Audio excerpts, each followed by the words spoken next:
think, after this. He's a 4 out of 4 already. Hans is completely on fire. That was insane. I mean, there were some turnarounds, maybe not perfect, but very, very close to perfectly converted by Hans. And this Berlin is completely turned around. He kept playing it. He didn't shy away from it, and now he's reaping the fruits of his labor. Maxime needs a win, and he needs it bad. He needs to break Hans's flow. He needs to break that flow.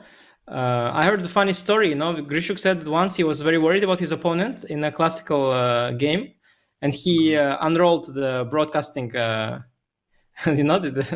cord. There's this cord, and you can unroll it to unplug it. So he unplugged the cord and keyboard. Yes, and he said, I don't know if my opponent, was, but at least it annoyed him as well, and I got it out of my head and started playing much better. Yeah, it does feel like Maxime is, maybe rushing some of these critical moments. This, by the way, this is tilt. This game is tilt. I know what tilt looks like, and this is tilt. Yeah, it's just tilt. He's tilted. Yeah. He tilted Hans. Okay, but it's understandable. Hans completely tilted him. I think 2700s tilt differently than, I'll play h4, h5, like that's the classical tilt, but Maxime tilts in like a cultured way. I was not paying attention to the board for a few moves, I have to say. And, but I don't know how exactly it happened, but I see the signs of tilt in this position.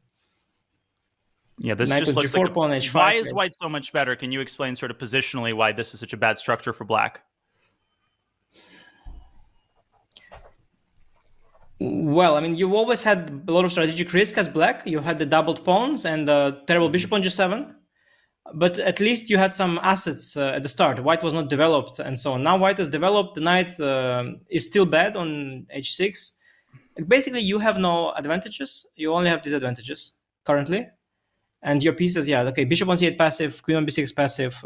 Everything's bad. I don't know. I mean, it's just everything's bad. It's just bad. Position's bad. One bad piece is bad. The position is bad, as Tara said. Yeah, I'm not sure about knight on g5. The knight on f3 was also very good. Threading g4. I would even maybe consider bringing it back. Knight f3 threading g4. I don't see how to defend from that. Yeah, knight f3, you might have to go, but e6 is a disgusting move. Just that these Rosolimos, in general, they have a tendency to get very bad. If you don't play very accurately from the start. Maybe knight f3, king h7 can be. It's yes, king h7. Yes, I thought that was the only move. Yes. e6, but G5, okay, that's a pretty risky move. At least you get g5. By the way, black got some play now. Hans e6, he rushed it with e6 because now if bishop is g4, queen f4. Okay, I missed queen f4. Yeah. Okay, d4. c4, maybe a knight d6. Maxime just has to get an initiative and drive it home. He needs to start feeling confident again. You missed queen f4 or what? Queen f4. Oh my gosh, queen f4, just sliding the queen into that really weak square. And just like that, black's dead after queen f4. But that was already the move on the previous move. I don't know what he missed. Just losing the thread completely is Maxime. Hans is not missing a single one of these big moments. Sorry, why not hg first? Can you explain me that? Why not hg first? Yeah, I understand why queen f4 first. I think it might just not matter. Yeah, okay. But I saw the blue arrow, so I was wondering why that is. Yeah, by the way, he's destroyed. Yeah, this is tilt. And resigns.